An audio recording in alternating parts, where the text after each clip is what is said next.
Every villain has an origin story. Gru's begins not with tragedy, not with radioactive spiders, but with a PowerPoint presentation that nobody clapped for. Tonight, he is going to change that. The plan is simple, Gru explains. Acquire a shrink ray, pointed at the moon. Take the moon. He says this with the confidence of a man who has never once been told no and fully retained the lesson. The audience slow claps. The minions in the back row slow clap back, because they do not understand context. From the front row, Vector, orange tracksuit, bowl haircut, insufferable smirk, raises his hand to point out that the moon is approximately 7.3 sextillion tons and that Gru ranked dead last on this year's Villain Power Index, just below a man who stole a bus.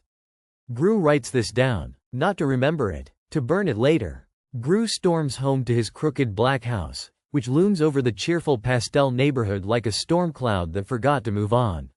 He has attempted to infiltrate Vector's fortress 3 times already. The first ended in turrets. The second in a piranha tank. The third, somehow, in a bounce castle.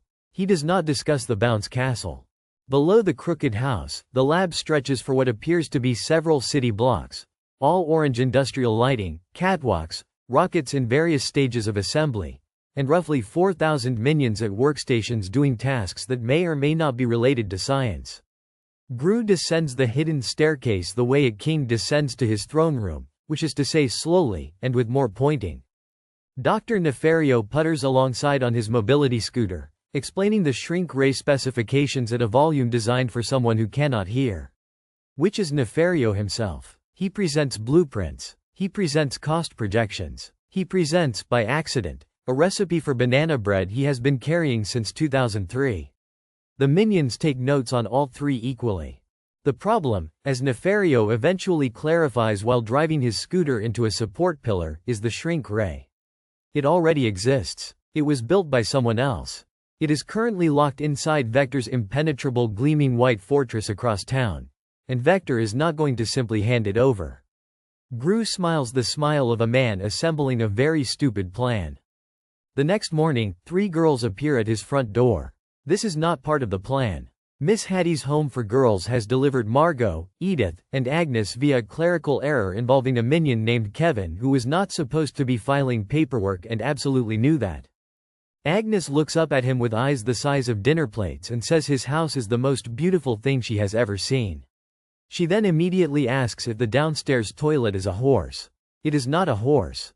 It will be named Gerald within the hour regardless. Edith finds the training room in under 4 minutes. She detonates a dummy. She detonates a second dummy that was not supposed to be detonatable. She looks at the resulting small crater with the calm satisfaction of someone arriving home. Gru makes a noise that is not a word in any language. Margot, meanwhile, has found his villain dossier on the kitchen counter. She reads 4 pages. She places it back down. She tells him it is, and she has considered this carefully, medium. Gru has faced supervillains, piranha tanks, and a bounce castle. Nothing has wounded him quite like this. The minions, for their part, take approximately 11 seconds to completely lose their minds over all 3 children. By the end of the first hour they have formed a small parade, constructed a paper crown for Agnes, and reduced lab productivity by 40%. Dave has not done a single assigned task since Agnes waved at him. He does not plan to. Gru's plan is simple, elegant, and deeply undignified. The girls will sell cookies to Vector's guards while Gru's minion squad slips through the side vents. It is the kind of scheme only a man with absolutely no other options calls brilliant. He presents it to himself in the mirror with great confidence.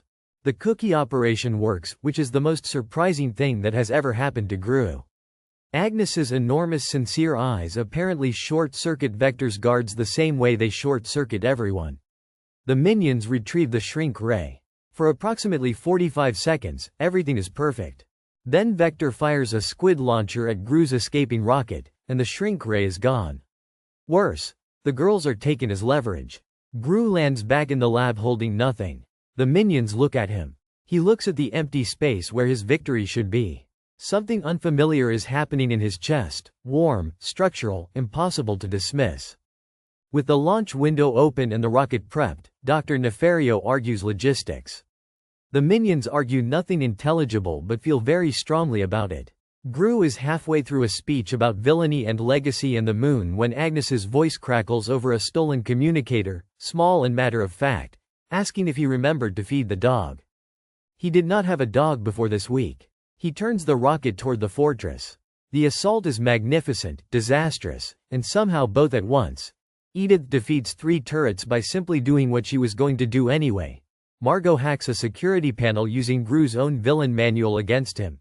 And Agnes offers a guard robot her plush unicorn with such devastating sincerity that it short-circuits on the spot. Gru still fires the shrink ray at the moon. It works. The moon shrinks to the size of a basketball and drifts into his palm, silver and glowing, outside Vector's fortress in the dark.